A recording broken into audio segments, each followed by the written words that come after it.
Nunca duvide da capacidade de Deus de mudar completamente o cenário. Ação prévia que aconteceu antes daquilo. Bom, agora de fato eu vou contar a verdade aqui e se quiserem eu posso abrir e mostrar. E são dois fatos bem graves. Fala pessoal, sejam bem-vindos a mais um vídeo aqui no canal. Mas antes desse giro, deixe o seu like, se inscreva no canal e ative o sininho. E também deixe aqui os seus comentários. Vamos ao giro de notícias atualizadas. Nunca duvide da capacidade de Deus de mudar completamente o cenário. Hoje o Brasil acordou triste com esse julgamento, essa perseguição, esse sofrimento que está sendo causado ao Bolsonaro. Alexandre de Moraes fazendo aquele discurso horrendo, horroroso. E aí, do nada, duas coisas acontecem que muda completamente o cenário aqui em Brasília. A primeira, audiência com Tagliaferro, onde ele mostra as provas irrefutáveis dos crimes do Alexandre de Moraes. Da fraude em relatórios, da fraude na questão da busca e apreensão, de relatório que foi feito depois da busca e apreensão com a data retroativa, fraude que seria o bastante para tirar qualquer autoridade do seu cargo imediatamente. Agora nós temos provas que serão usadas para anular o julgamento do Bolsonaro. Ficou impossível de levar adiante esse julgamento com as provas que nós temos agora e está sendo preparados os ofícios, os despachos para as autoridades, para fora do Brasil. Ficou impossível levar esse julgamento adiante, sendo que o relator do julgamento é um notório, provado fraudador de relatórios. Isso já foi a bomba, só isso já seria bom bastante. O que acontece? Hoje, União Brasil e o PP fazem uma coletiva de imprensa e falam isso aqui, ó. Luizinho, Pedro Lucas, a nossa amiga Tereza Cristina, comunicado de Federação União Progressista. Informamos a todos os detentores de mandato que devem renunciar a qualquer função que ocupem no governo federal. Em caso de descumprimento, se a permanência persistir, serão adotadas punições disciplinares previstas no Estatuto. Esta decisão representa um gesto de clareza e de coerência. É isso que o povo brasileiro e eleitores exigem dos seus representantes. Brasília, 2 de setembro de 2025. Muito bem.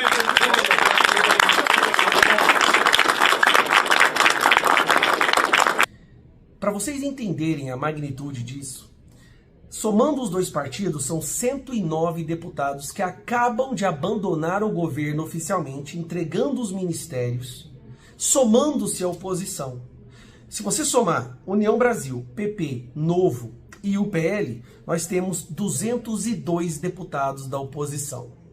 202 deputados da oposição é o bastante para acabar com qualquer projeto desse governo. Sem falar, aqui o líder do PL acabou de publicar, estes são os partidos que se mostraram favoráveis à anistia. Então, só favoráveis à anistia, nós temos agora 292 parlamentares, se somar todos os parlamentares de cada um desses partidos. 292 parlamentares aprovam qualquer coisa aqui em Brasília.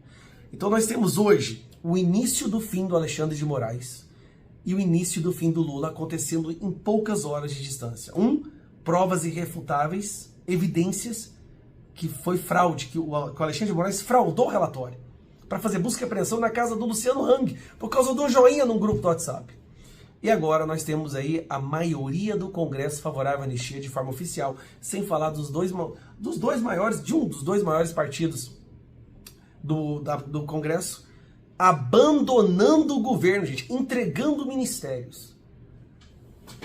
O dia que começou tão ruim, está se tornando um dos melhores dias dos últimos 3 anos. Nunca perca a esperança, está vendo? Deus é grande demais. É assim que ele age. Quando você acha que não tem mais saída, que está tudo acabado, que é o fim, ele vai lá e muda tudo, num piscar de olhos.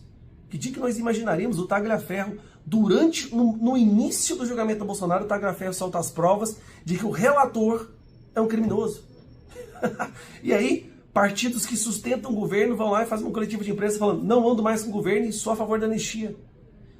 Os líderes estão agora articulando como aprovar essa anistia. Cara, nossa, Deus é... Nós vamos aprovar essa anistia. Nós vamos aprovar essa anistia total, geral, completa, restrita. Nós vamos acabar com essa ditadura. Continue rezando e orando, porque eu tenho certeza que o que está acontecendo no Brasil é por causa da oração de cada um de vocês. Ação prévia que aconteceu antes daquilo. Bom, agora de fato eu vou contar a verdade aqui e se quiserem eu posso abrir e mostrar. E são dois fatos bem graves. É esse fato e o fato do atual procurador-geral da República, que inclusive está sendo reconduzido ao cargo. Tem que ser nesse momento tratado aqui. O que aconteceu naquele período? Apareceu a matéria do Amado, salvo engano, no dia 18 ou dia 19. 17 de agosto foi a matéria, a busca e apreensão foi dia 23. Exatamente, era uma coisa mais ou menos, eu tenho pouca lembrança da data. E o que aconteceu de grave naquilo? E de fato, sim, ele se baseou somente naquela matéria do Amado no Metrópolis. Ele pediu naquele dia que fosse feito, através de seus juízes auxiliares, que fosse feito a matéria, a análise daquela publicação, retirado dali aquelas conversas que estavam na matéria do Amado, em WhatsApp, tentado identificar uma coisa ou outra, o que não era possível, porque se tratavam de conversas de grupo privado. Isso sim seria um ato criminoso da minha parte se eu fizesse. E colocar no relatório para que ele pudesse encaminhar à Polícia Federal, ou seja, ele já tinha a decisão, somente para ela cumprir o que ele queria. Bom, eis que aconteceu aquela apreensão, ela era para acontecer numa segunda-feira, se eu não me engano ela aconteceu numa terça, ele estava desesperado para aquilo que acontecesse e não foi na terça e surgiu naquela semana uma forte repercussão da mídia, que todo mundo estava brigando, dizendo que, olha, que absurdo, foi feito somente com base na matéria jornalística do Amado, não sei o quê. Sim, de fato, foi feito somente na matéria jornalística do Amado. Quando chegou próximo de sexta-feira, foi pedido para mim, através do Ayrton Vieira, eu tenho aqui não só a última conversa com ele, porque as anteriores foram apagadas, e daquele momento que eu vi que tinha algo errado, eu comecei a manter dali para frente. Foi um pedido através do Alexandre de Moraes para que se construísse um ambiente, uma história. O que acontece é que o Ayrton Vieira, ele não tem qualquer familiaridade com o computador, ele não sabe usar o computador e ele precisou da minha ajuda para montar aqueles mapas mentais que foram abertos numa segunda, numa terça-feira, quando Alexandre de Moraes tirou o sigilo do processo para dizer que existiu uma investigação preliminar. Então foi encaminhado para mim as PETs, circuladas essas PETs, quais os objetivos, quais os alvos que ele queria que colocasse nos mapas mentais. Foi pedido para que se confeccionasse um parecer, um relatório com data retroativa, e eu assinando pelo Supremo Tribunal Federal, ao qual eu não era nomeado. Foi pedido para fazer toda essa história encaminhada para o Ayrton, para que o Ayrton, dentro do processo físico, fizesse da forma que ele acha. Eu acredito que foi feito colocado isso anterior. Então, não existiu. Se quiserem aqui, eu compartilho esse material, eu compartilho um cronograma, para que vocês olhem a data que esse material chegou em minhas mãos, a data que essas PETs chegou circuladas, a data que o mapa mental, que todo mundo da imprensa viu no dia que ele tirou, foi confeccionado. Por favor, por favor. Se o senhor puder mostrar para a gente aqui, porque enquanto o senhor está preparando aí para mostrar para nós, pelo que eu entendi, há uma matéria jornalística, o ministro Alexandre de Moraes dá ordem para essa assessoria de combate à desinformação produzir algum relatório, ele determina a busca e apreensão somente com base na matéria de jornal, sem saber se aqueles diálogos eram verdadeiros ou não, se tinham autenticidade ou não. Depois, o outro desembargador, que é juiz auxiliar dele, pede ao senhor Eduardo Tagliaferro para ajudá-lo a confeccionar um novo fundamento da decisão, é isso? Exatamente, senador. Então, o senhor consegue provar que o fundamento para a busca e apreensão foi feito depois da busca e apreensão. Então, houve uma fraude no documento, é isso? Exatamente, e isso me deixou um tanto quanto preocupado e entendi porque todos os processos são físicos e ele só tira o sigilo no momento que ele acha interessante e nas peças que ele acha interessante. Bom, aqui, ó, vocês estão conseguindo ver aí? Estão conseguindo ver? Sim, Só sim. para eu ter uma... Sim, pode prosseguir. Tá. Bom, isso aqui eu fiz um PDF super simples, até mesmo porque isso seria a matéria da CNN e ela se recusou a fazer, tá? Ela me enrolou por quase 2 meses e se recusou a fazer. Então aqui mostra na data, tá? Na data aqui em que aconteceu a matéria do Amado, o link dessa data, tá? E aqui o pedido de Alexandre de Moraes, de 19 de agosto, né? Onde ele vai lá e ele fala o que precisa fazer. Bom, aqui tem tudo, a matéria jornalística, do dia que ele fala, que foi no dia 23/8/2022, né? Que está bem aqui, que aconteceu a busca e apreensão. Porém, se os senhores observarem, os relatórios datam todo o material que a mim foi passado para montar aquela farsa é do dia 26, 27 e 28 de agosto. Está aqui. Tudo preservado, tudo periciado, mostrando que não teve qualquer adulteração ou manipulação da minha parte. Então, isso aqui é só um ilustrativo. Eu vou mostrar o arquivo agora, tá? Tá aqui, ó. Ó, mapas mentais, se os senhores olharem, esse mapa aqui foi o mapa, não sei se os senhores se recordam, foi o mapa que estava no processo, foi um mapa mental feito por mim, nesse dia aqui, ó, 29 de agosto de 2022. O que é mapa mental? Só para que a gente possa entender. Mapa mental é um organograma ilustrativo para que as pessoas entendam os relacionamentos que, tipo, sei lá, às vezes pode ser usado para processo, pode ser usado para coisas de informática, onde a gente consiga, só de bater o olho, entender quem é o personagem e qual o relacionamento dele com a história, entendeu? Então, se o senhor olhar aqui, ó, você vai ver que esse mapa mental, onde relacionava como foco principal esse é o Alan? Santos, exatamente, o Alan dos Santos, e ele relacionando aqui com o Custer, com o Salomão, com o Portela, com o Enzo Momenti, com o Bezerra, com o Rafael Moreno, bom, todos os personagens, até chegar onde? Ao financiamento suposto por Luciano Hang, entendeu? Protorque e tudo, onde colocaram os 10 caminhões, desculpa, na frente do Supremo Tribunal Federal. Esse documento que foi apresentado por Alexandre de Moraes,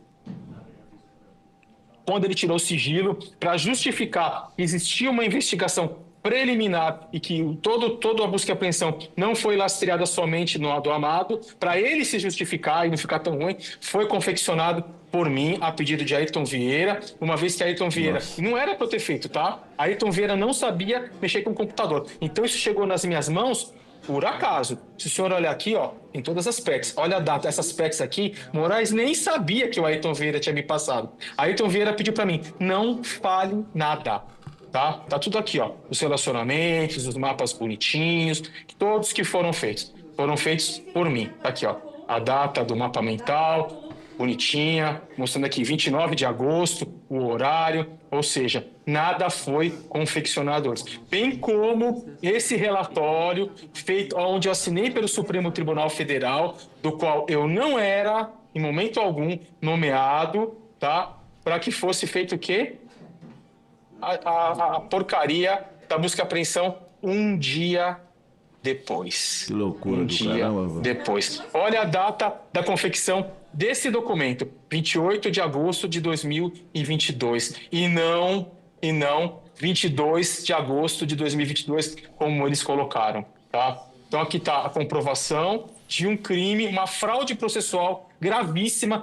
Então, se aconteceu nesse caso, imagino que não acontece em todos os processos físicos em posse de Alexandre de Moraes. Então, a gente tem que tomar muito cuidado com o gabinete dele e com os processos. Lembrando que tudo que eu fiz, tirei hash, sabe? Justamente para não ter contestação. Isso já está lastreado por um laudo pericial. Tudo bonitinho, ó, tudo bonitinho. Tá vendo as datas? 28, ó, tudo bonitinho. Agora eu vou abrir um outro relatório. Deixa eu ver se eu preciso enquanto o senhor está abrindo aí, enquanto o senhor está abrindo, só para confirmar também, essa preocupação dele de esquentar essa operação de busca e apreensão, né, sem embasamento nenhum, essa é a comprovação do que chama de pescaria probatória, né? Você primeiro pega os telefones, vê o que tem, depois você justifica fraudando um laudo, como o senhor está mostrando, já que tem os metadados que esse documento, que depois oficialmente ele apresentou como sendo um fundamento para autorizar a busca e apreensão, ele foi produzido por esses metadados que o senhor tem do Word, ele foi produzido alguns dias após efetivamente ter sido feita a busca e apreensão. Para quê? Para justificar para os advogados que pediram acesso aos autos? Eu acredito que sim, e para justificar para a imprensa, que a imprensa estava batendo pesado nele, dizendo que ele tinha feito isso somente com base numa matéria jornalística do Amado, que de fato foi. Eu estou com um pouco de dificuldade de parar o compartilhamento aqui e poder trazer o novo aqui. Deixa eu olhar aqui, peraí. Não, só fique tranquilo aí.